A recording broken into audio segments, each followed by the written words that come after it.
एक हरा भरा जंगल था जिसमें राजा शेर की गुफा थी। यहाँ सभी प्राणी जैसे हाथी, चीता, तेंदुआ, भालू, बंदर आदि एक साथ रहते थे। एक दिन एक अजीब प्राणी जिसका नाम जगत था तालाब के किनारे घूमते हुए जंगल में आया। उसके पास 6 पैर, 2 नाक, 3 आंखें, 1 कान और एक छोटी सी पूंछ थी। हाथी ने उसे देखा और पूछा, तुम कौन हो? जगत ने कहा, मेरा नाम जगत है, मैं पास के जंगल में रहता हूँ और आज आपके जंगल में घूमने आया हूँ। हाथी ने कहा, ठीक है, लेकिन हमारे जंगल में शिकार करना मना है। जगत ने देखा कि इस जंगल के प्राणी एकजुट होकर रहते हैं, जो उसने पहले कभी नहीं देखा था। कहीं बंदर ऊंट की पीठ पर बैठकर घूम रहे थे, तो कहीं खरगोश और लोमड़ी क्रिकेट खेल रहे थे। उसने राजा शेर से मुलाकात की और देखा कि यहाँ के प्राणी बहुत शांतिपूर्वक रहते हैं। लेकिन फिर जगत ने शेर को यह सलाह दी, तुम राजा हो तो थोड़ा रुआब दिखाओ।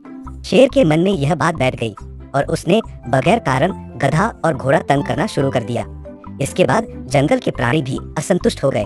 फिर जगत ने हाथी से कहा, तुम इतने बड़े हो फिर भी शेर के सामने क्यों झुके हो? इस प्रकार हाथियों ने जंगल के आसपास अपनी जमीन पर कब्जा कर लिया। इस तरह जंगल 5 हिस्सों में बंट गया और सभी प्राणी एक दूसरे से अलग रहने लगे। ऊंट जो समझदार था, उसने देखा कि जगत ने सभी को आपस में बांट दिया है। तब उसने सबको बुलाया और पूछा, क्या आप खुश हैं जंगल के बट जाने से, या पहले जब सब एक साथ रहते थे तब खुश थे? ऊंट ने कहा, एक विदेशी प्राणी ने आकर हमें एक दूसरे से लड़ाया और बंटवारा किया।